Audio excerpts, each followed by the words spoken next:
Centrifugal force म्हणजे काय? जेव्हा आपण गाडी याच्यावरती बसतो, घोड्याच्या याच्यावरती बसतो, असं तुमचं हे असतं, असे तुमचे घोडे असतात, हां, असं तुमचं स्टँड असतं, बरोबर. आता हे गोल फिरल्यावरती काय होणार आहे? हे नुसतं असं गोल फिरणार आहे का? ह्या दोरा आहे ना, हे साखळ्या असतात ना, साखळ्या, हे नुसतं असं जागेवरती गोल फिरतं का? जागेवरती नाही फिरत. हे फिरताना कसं फिरतं? असं फिरतं, लांब जातं, ते सेंटरपासनं लांब जातं आणि ते गोल पण फिरत असतं. म्हणजे ही फोर्स कशामुळे असं फाकलं का बरं? ते गोल फिरल्यामुळं. त्या फोर्सला काय म्हणतात? सेंट्रिफ्युगल फोर्स, बरोबर. त्या मोशनमुळं सेंटरमध्ये असलेला जे आहे ते कुठं गेलं? लांब गेलं. मग सिमिलरली इथं पण तसंच होतं. इथं पण काय होतं? जेव्हा तुमचं क्रँकशाफ्ट गोल फिरतो, क्रँकशाफ्ट गोल फिरल्यावरती तुमचं काय होतं? सेंट्रिफ्युगल क्लचचा जो हे गोल फिरल्यामुळे काय होतं? हे तुमचं फ्री आहे ना, याच्यावरती नुसतं माउंट केलेलं आहे असं वरच्यावरती, बरोबर का नाही? हे तुमचं काय, हे स्प्रिंग हे झालं लावलेली आणि ते वरच्यावरती माउंट आहे. जेव्हा हे जोरात गोल फिरेल तेव्हा हे काय जाणार? लांब जाणार, सेंटरपासून लांब जाणार, सेंट्रिफ्युगल फोर्समुळं. कळलं? त्या फोर्सला काय म्हणतात? Centrifugal force. त्या फोर्समुळेच ते लांब जातं आणि त्याच्यामुळे ते दोघं एकमेकांना जॉईंट होतात आणि इकडची पॉवर कुठं जाते? याला जाते म्हणजेच याच्या मागं काय आहे? हे, बरोबर का नाही? हा शाफ्ट आहे. हे समजली? डायग्राम समजली ना? हा फ्रंट व्ह्यू आहे आणि हा तुमचा कोणता आहे? Side view. फ्रंट व्ह्यूमध्ये याच्या मागचा जो शाफ्ट आहे तो दिसत नाही आहे, तो कुठं बघायचा? इथं दिसतोय, बरोबर. तेच लिहिलं आहे. It is mostly used in, कुठं वापरतो आपण ते? It is mostly used for two wheelers, light two wheelers. म्हणजेच कोणते? लाईट टू व्हीलर म्हणा किंवा डायरेक्ट काय म्हणा, non gear bike, non gear गाड्यांसाठी आपण वापरतो. It uses centrifugal force instead of spring force for engagement of clutch plate. Clutch plate engage करण्यासाठी इथं कोणाचा वापर केला आहे आपण? सेंट्रिफ्युगल फोर्सचा केला आहे. मागाच्या वेळेस सिंगल प्लेट क्लच आणि मल्टीप्लेट क्लचमध्ये आपण कोणाचा वापर करायचो एंगेजमेंटसाठी? फोर्सचा, स्प्रिंग फोर्स होते ना, स्प्रिंग त्याला दोघांना एकमेकांना कनेक्ट करायची, बरोबर का नाही? इथं कोण होतं काम करत होतं? मागं इथं म्हणा किंवा सिंगल प्लेट क्लचमध्ये म्हणा, दोन्हीकडं कोण काम करत होतं? स्प्रिंग फोर्स काम करायची. या स्प्रिंगमुळं काय व्हायचं? ते दोन्ही एकमेकांना कनेक्ट राहायचं, हे आणि हे. इथं तसं नाही आहे. इथं तुमचं सेंट्रिफ्युगल फोर्समुळं हे आणि हे काय होते? एकमेकांना कनेक्ट होते, बरोबर. एंगेजमेंट होते. Centrifugal force instead of spring force. त्याच्यानंतर centrifugal force does not require clutch pedal. याच्यामध्ये क्लच पॅडलची तुम्हाला गरज नसते for engagement and disengagement of clutch. याच्यामध्ये क्लच पण नसतो आणि गिअर पण नसतो, बरोबर. It consist of flywheel, pressure plate, जे नावं दिसते त्याच्यामध्ये ते नाव द्यायचे. त्याच्यामध्ये काय आहे? Flywheel, pressure plate, clutch plate, pressure plate, हां ठीक आहे. या प्रेशर प्लेट याला काय म्हणा? फ्रिक्शन लाईनिंगलाच काय म्हटले ते? प्रेशर प्लेट काय म्हटलं? त्याच्यामध्ये काय आहे? इट कन्सिस्ट फ्लायव्हील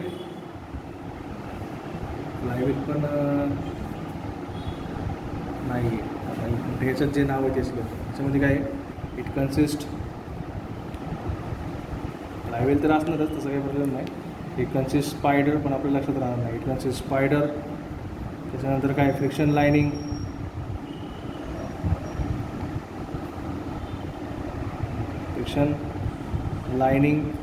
त्याच्यानंतर काय? क्लच प्लेट, नंतर ड्रायव्हिंग शाफ्ट आणि ड्रिव्हन शाफ्ट. ड्रायव्हिंग शाफ्ट म्हणजेच कोणता असतो? आपला क्रँकशाफ्ट. ड्रायव्हिंग शाफ्टलाच काय म्हणायचं? क्रँकशाफ्ट. आणि तुमचं कोणतं दुसरं? Driven shaft. हे याच्यामध्ये जे जे नाव आहे ते सगळे नावं इथे लिहिले. त्याच्यानंतर स्प्रिंग आहे, कवर आहे. इथं तुमचे कोणते? स्प्रिंग आहे, बरोबर का नाही? इथं स्प्रिंग आहे. त्याच्यानंतर याला सगळ्याला कवर आहे, हे कवर आहे. त्याच्यानंतर काय? बरोबर का नाही? इथं स्प्रिंग आहे, spring, cover, friction lining, clutch plate, driving shaft, driven shaft. जे नावं दिसतात ते सगळे नावं इथं लिहून टाकले. The clutch operates automatically depends on the engine speed. हे क्लच कसं ऑपरेट करते? ॲटोमॅटिकली. जसं इंजिनचं स्पीड असेल तसं तिचं तिथे ॲटोमॅटिकली काम करते.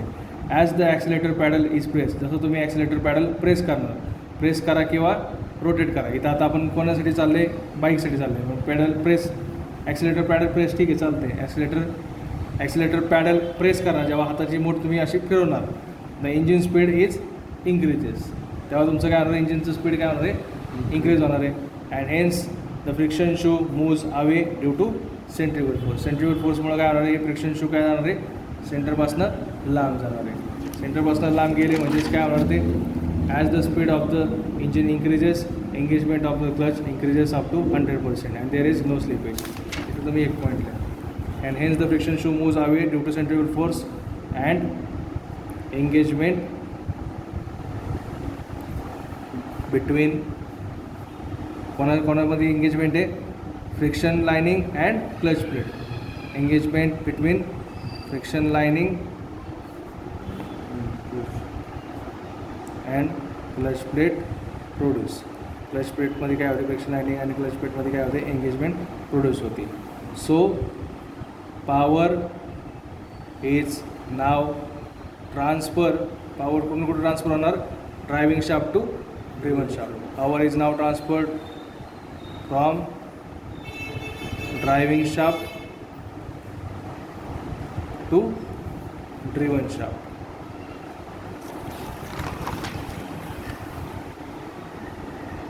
ड्रायव्हिंग शाफ्टपासून ड्रिव्हन शाफ्टला काय होणार, ते पॉवर ट्रान्सफर होणार.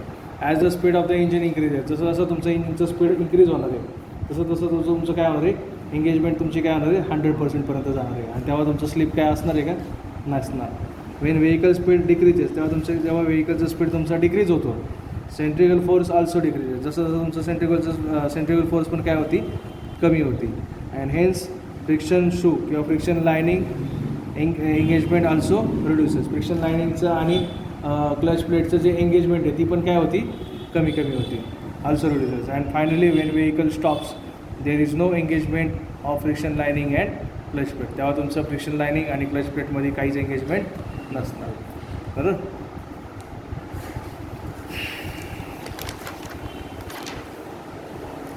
डायफ्राग्राम क्लचमध्ये काय आहे, सेम तसंच आहे बघा. डायफ्राग्राम म्हणजे काय असतं, असं एक रबराची प्लेट असते गोल. हे तुमचं कसं आहे, असं गोल आहे, गोल अशी रबराची एक प्लेट आहे. डायफ्राग्राम क्लच कशी अशी एक रबराची गोल प्लेट आहे. जेव्हा याच्या ह्या दोन्ही डायग्राम तुम्हाला आल्या पाहिजे, त्याच्यामध्ये डायफ्राग्राम क्लचची डायग्राम खूप डेंजर आहे. या पुढं इथे डायफ्राग्राम क्लच येईल का काढता, नाही येणार ना, नुसतंच लाईन नाही ते काहीच समजत नाही. मग त्याच्यामुळे ही सिम्पल डायग्राम घ्या. त्याच्यातमध्ये काय आहे, सेम तसंच होतं आपलं तसं. हा तुमचा काय आहे, रँकशाफ्ट आहे. हा तुमचं काय फ्लायव्हील आहे, जे आपलं सिंगल प्लेट क्लचला होतं तच आहे सगळं. रँकशाफ्ट, फ्लायव्हील. त्याच्यानंतर तुमचं इकडं काय आहे, तुमचं हे कवर आहे. नंतर इथं तुमचं काय आहे, क्लच प्लेट आहे. आणि क्लच प्लेटला इकडं पॉवर एकमेकांना एंगेजमेंट करण्यासाठी हे कोणाचं काम आहे, डायफ्राग्रामचं काम आहे. डायफ्राग्रामच्या स्प्रिंगनी काय असतं, ते एकमेकांना काय असतं, कनेक्ट असतं. डायफ्राग्राम कसं आहे, असं स्टेडी राहतं सरळ. म्हणजे रबरचा तुकडा आहे, रबरचा तुकडा कसा आहे, असं सरळ. त्याला आपण वाकवलं तर काय होणार, आता हात कसा झाला माझा, असं झालं ना, वाकलं ना, बरोबर. आधी कसा असणार, हा स्ट्रेट असणार. याला जर मी असं दाबलं तर काय होणार, ते असं मागं येणार. मागं आलं की ते काय झाले, डिसेंगेज झाले. दिसली मध्ये गॅप, इथे गॅप आहे आणि इथे गॅप आहे. म्हणजे तुमचं फ्लायव्हीलमध्ये आणि याच्या हे कॉर्नर जोडलेले तुमचं हे तुमचं काय आउट ड्रिव्हन शाफ्ट आहे. याच्या पुढं काय तुमचा ड्रिव्हन शाफ्ट आहे. म्हणजे याच्या पुढं तुमचं सगळे चाक बीक आहे सगळं जे आहे ते, बरोबर. किंवा हा शाफ्ट तुमचा कोणता म्हणा तुम्ही, गिअरबॉक्सचा इनपुट शाफ्ट. दरवेळेस आपण जसं करायचो तसं गिअरबॉक्सचा इनपुट शाफ्ट. आता त्या तुम्हाला एकमेकांना बघा, हे याला जोडले ना इथं, बरोबर का नाही. हे जेव्हा एंगेजमेंटमध्ये असेल, तिन्ही एकमेकांना जेव्हा एंगेज असतील, म्हणजे असं हे तिन्ही जेव्हा एकमेकांना एंगेज असेल, इथं मध्ये तुमचं काय आहे, फ्रिक्शन लाईनिंग आहे. इथं तुमचं काय मध्ये फ्रिक्शन लाईनिंग आहे. असं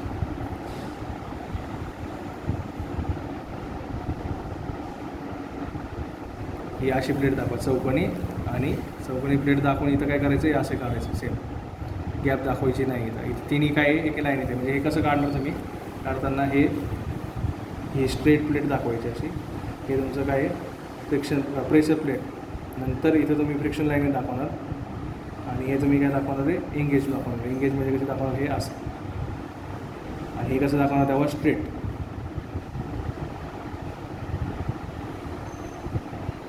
इथं तुमचं काय असतं मध्ये फ्रिक्शन लाईनिंग असतं म्हणजे त्याच्यामध्ये गॅप राहत नाही. आणि इथं तुमचं काय हे फ्लायव्हील आहे. हे फ्लायव्हील तर असंच आहे सेम. हा तुमचं शाफ्ट आहे आणि तुमचं काय फ्लायव्हील आहे असं दाखवतं. तिघांच्या मध्ये काय गॅप दाखवायचं नाही. हे सरळ सरळ एकमेकांना जोडायचं म्हणजे असं की हे फ्रिक्शन लाईनिंग, हे तुमचे प्रेशर प्लेट, परत इथं फ्रिक्शन लाईनिंग, इथं तुमचं काय आहे हे फ्लायव्हील आणि इथं तुमचं काय आहे हे डायफ्रागमचं हे तोंड. बरोबर, हे डायफ्राग्राम आहे. हे तुमचं काय आहे प्रेशर प्लेट आहे. प्रेशर प्लेट किंवा कोणती प्लेट सॉरी क्लच प्लेट आहे. कोणती प्लेट आहे ही क्लच प्लेट. आणि इथं तुमचं काय आहे हे फ्लायव्हील आहे. ते तिन्ही एकमेकांना जॉईंट दाखवायचं. जेव्हा हे तिन्ही हे सरळ असेल, जेव्हा तुमचं डायफ्रागम स्ट्रेट असेल तेव्हा ते तिन्ही काय असणार एकमेकांना जॉईंट असणार असं. बरोबर, असं एकमेकांना काय असणार जॉईंट असणार. आणि जेव्हा तुम्ही असं जॉईंट असणार आणि जेव्हा तुम्ही इकडनं पॅडलने दाबणार, पॅडल दाबलं की काय होणार आहे असं माग आहे. माग आले की काय होणार ते डिसएंगेज होणार आणि परत तुम्ही पॅडल फोर्स काढून टाकली की काय होणार ते सरळ होणार. बरोबर, इथं पण त्याला स्प्रिंग फोर्स असणार पण इथे दाखवलेलं नाही. तुमच्या इथं दाखवलेत का? नाही दाखवलं त्यांनी. म्हणजे इथं स्प्रिंग पण असणार कारण त्याला परत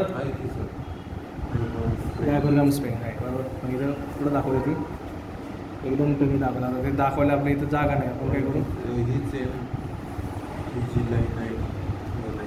हां मग आपण काय करू इथं अशी डायफ्रागम स्प्रिंग आपण अशी दाखवूया इथं गोल समजण्यासाठी की काय दाखवू आपण डायफ्रागम स्प्रिंग.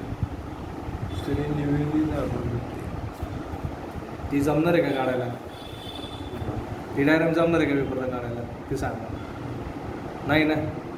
हे कन्स्ट्रक्शन आणि हे कन्स्ट्रक्शन सेमच आहे. त्यांनी फक्त छोटं काढलं आहे, आपण थोडंसं मोठं काढलं आहे. जे जमेल ते करा. हे तुम्हाला जमणार आहे पेपरला. कॉपी करायची म्हटली तरी काढता येणार नाही. बघून काय दिले ते कुठली लाईन कुठं मारायची आणि काय काढायचं तुम्ही काढायला गेले तर याच्यापेक्षा घाणेरडे दिसणार ते. काहीच समजणार नाही. त्याच्यापेक्षा हे समजतं आहे कमीत कमी त्यांना समजेल, आपल्याला समजेल काय काढलं आहे काय नाही. इथं स्प्रिंग दाखवली, इथं डायफ्रागम दाखवले. डायफ्रागम इथं वाकलं आहे म्हणजे इकडनं स्प्रिंग फोर्स पडलेली आहे. तेव्हा त्याच्यामुळे हे तिन्ही काय झाले डिसएंगेज झाले. जेव्हा स्प्रिंग फोर्स जेव्हा आपलं पॅडल फोर्स घालवली आपण, clutch pedal is in engage position when pedal is release. जेव्हा पॅडल आपण रिलीज केला, पॅडल आपण काढून टाकला तेव्हा या स्प्रिंग फोर्समुळं काय झालं ते एंगेज झालं तिन्हीच्या तिन्ही. बरोबर का नाही? असं दाखवा. सिम्पल अशी जास्त डायग्राम करा. जे राहिलेले नावं राहिलेले ते नावं तुमच्या याच्यात लिहून टाका. It consist flywheel, clutch plate, diaphragm, clutch pedal. जे नावं आहेत तेच लिहिले.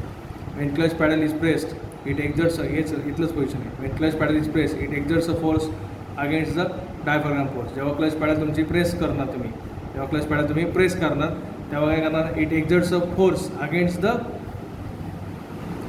The diaphragm force. जेव्हा क्लच पॅडल प्रेस करणार, क्लच पॅडल इज प्रेस, जेव्हा क्लच पॅडल प्रेस करणार याच्यामध्ये काय प्रेस केलेलं आहे. बरोबर, क्लच पॅडल प्रेस केले की या डायफ्रागमच्या फोर्सच्या अगेन्स्ट तुम्ही काय करताय दाबताय. डायफ्रागमची फोर्स कशी अशी सरळ राहायची म्हणजे डायफ्रागमला आवडतं काय सरळ राहिलं. तुम्हाला ते डायफ्रागम मला काय करायचं आहे हे असं डायफ्रागम आहे म्हणजे हे आणि हे एकमेकांना चिटकलेले आहेत. हे तुम्हाला डिसएंगेज करायचं. कसं करणार? याला दाबणार, याला दाबले की काय होणार हे असं मागं येणार. डायफ्रागम मागं आला की तुमचं ही प्लेट काय येते मागे येते आणि हे तुमचं तिन्ही काय होते डिसएंगेज होते. When clutch pedal is pressed it exerts a force against the diaphragm force.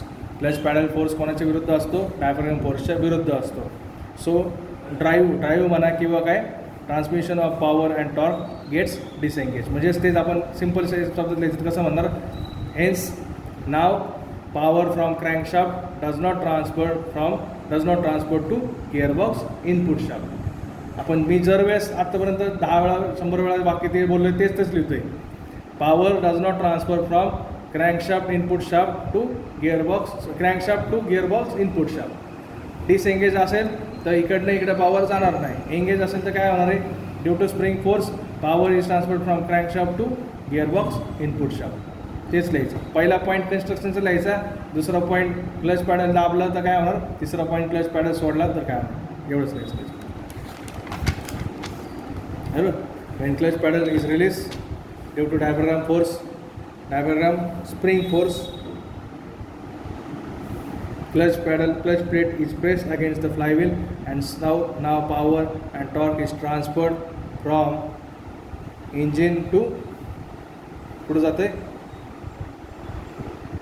Engine crankshaft to कुठं जाते, पॉवर कुठून कुठं ट्रान्सफर होते, gearbox input shaft, gearbox input shaft. बरोबर. हे कॉम्पॅक्ट साईज आहे, याच्या डायफ्रागम असल्यामुळं युनिफॉर्म प्रेशर पडतं. एक्झर्ट्स म्हणजेच काय, इट अप्लायज युनिफॉर्म प्रेशर. हे तुमचे झालेले ॲडव्हान्टेजेस. बाकी डिसॲडव्हान्टेज, बाकी गिअरबॉक्स